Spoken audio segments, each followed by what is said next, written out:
everyone, welcome back. Today we're going to start looking at, we're continuing with the gel plate printing series that I'm doing. We've gone through lots of different things already, but there's a heck of a lot more to come.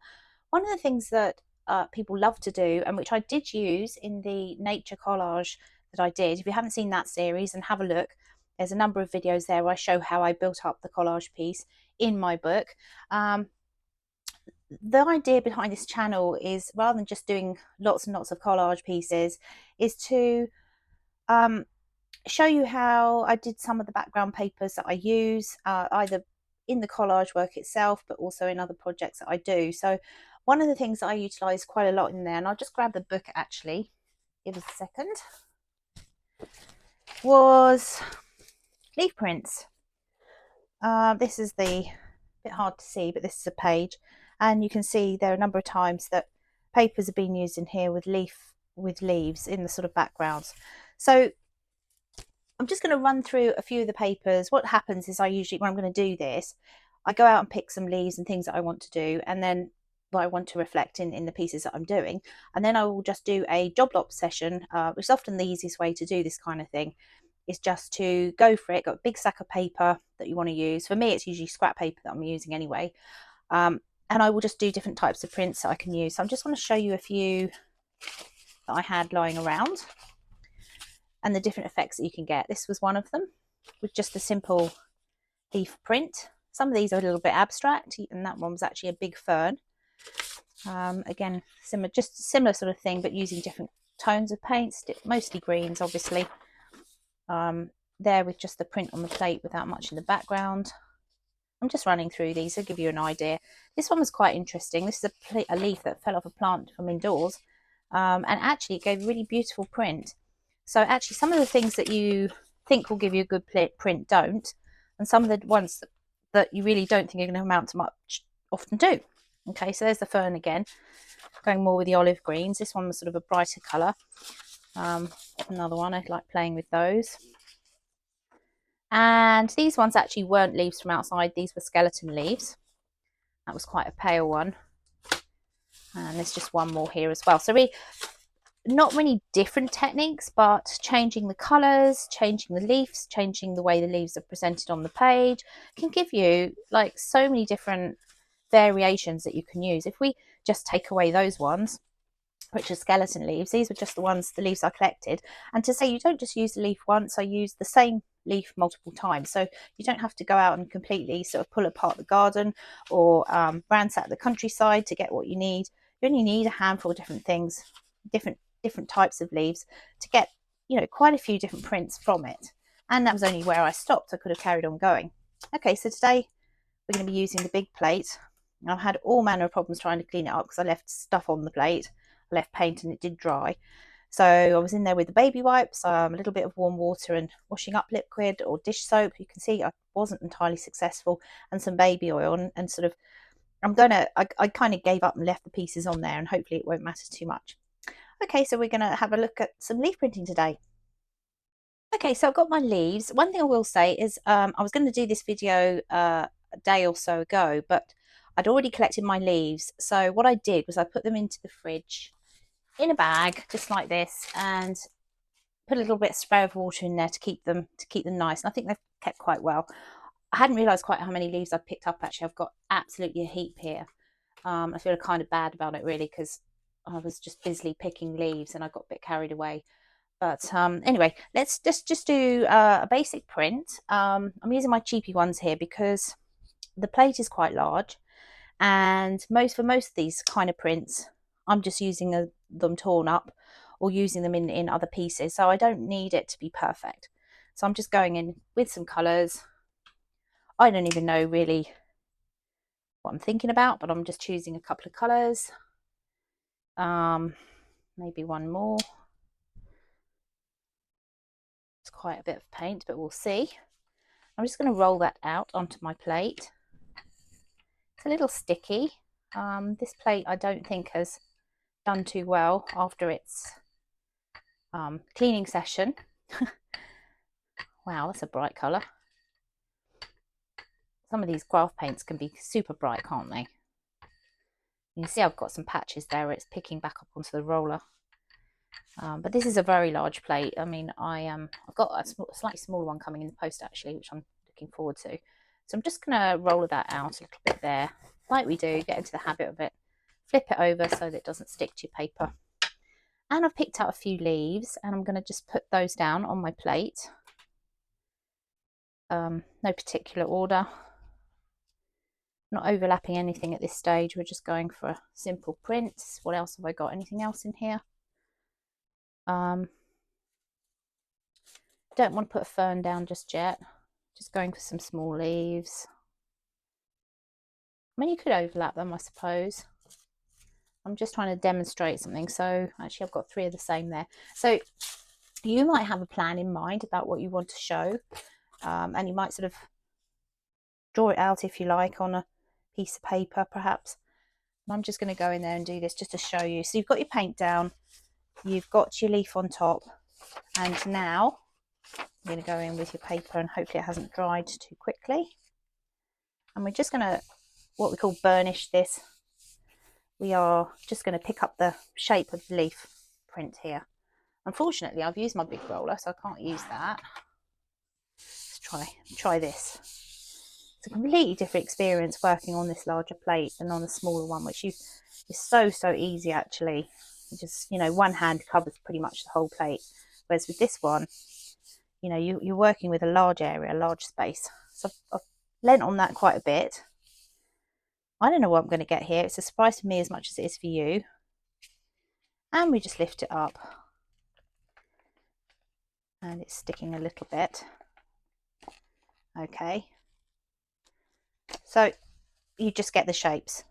Obviously this paper was a bit thin. It's kind of gone through. So nasty paper that I used. But you're getting the shape, just the shape of the leaf. Okay, so we could go back in. We can remove those leaves. We take those leaves off. Quick as we can, I guess.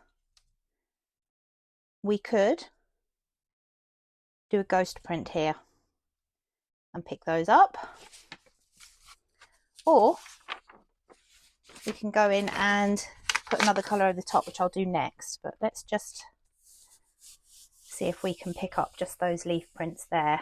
We haven't dried out too much on the plate. There's always a worry, you know, depending on the conditions you're working in, it can dry off pretty quick and you don't get anything. I'm using double piece of paper here just to protect some of the things I've got on these sheets, because they're not, I don't know what's there. Right, so I'm pulling it off quite carefully, and there you get the leaf prints that themselves, and you could cut these out.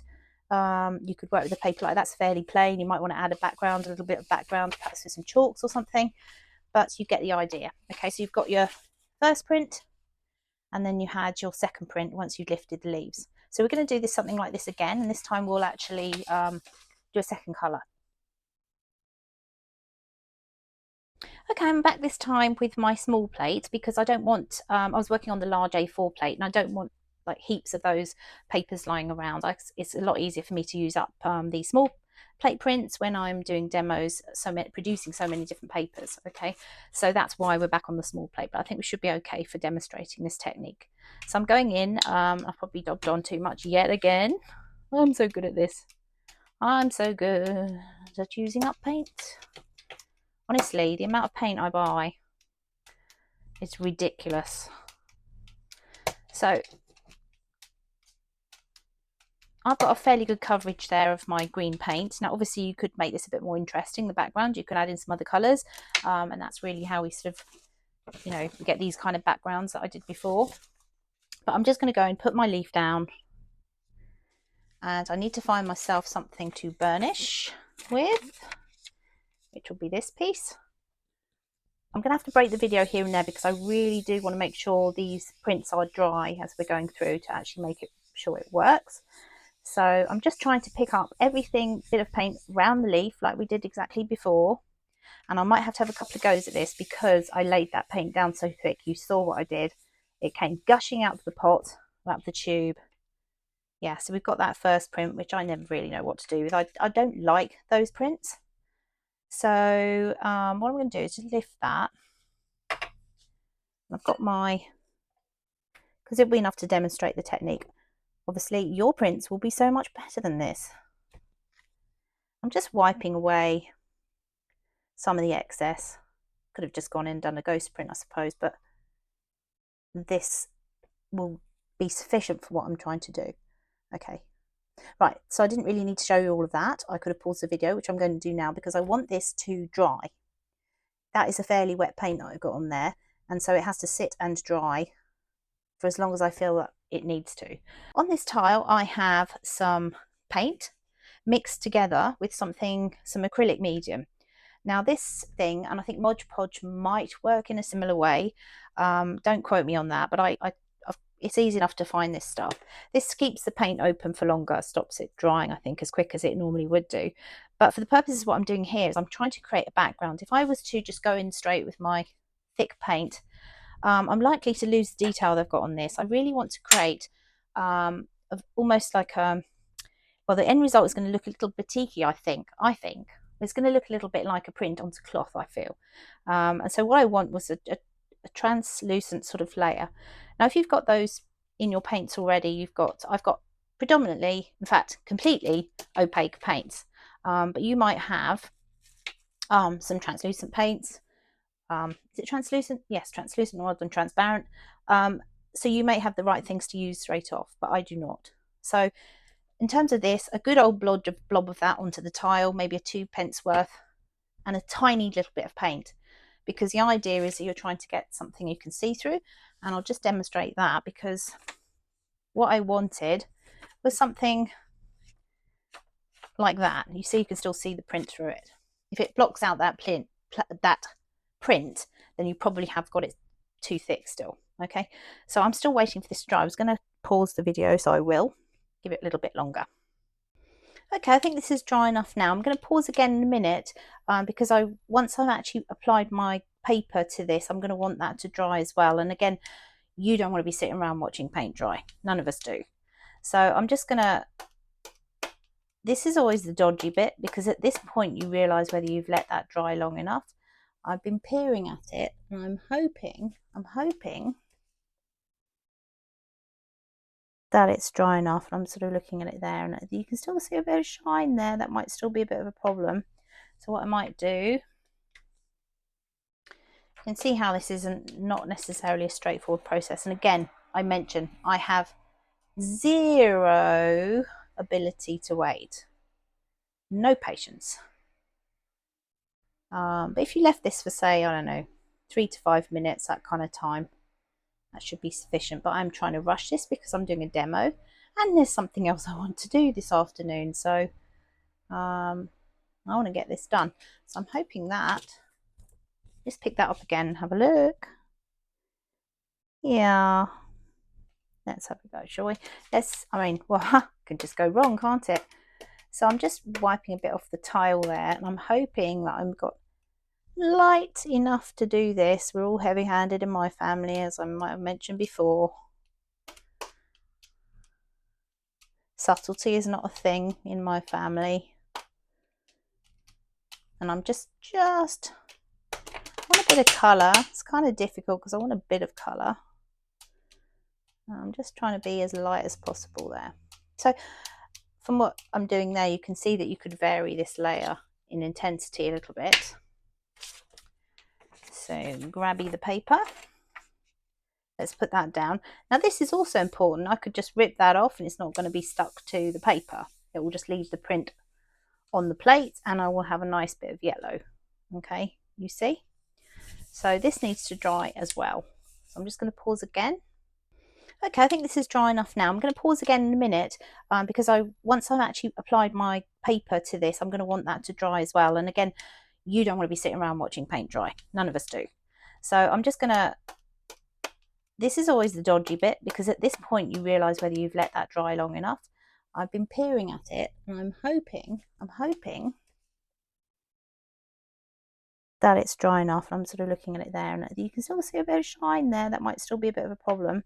So what I might do, you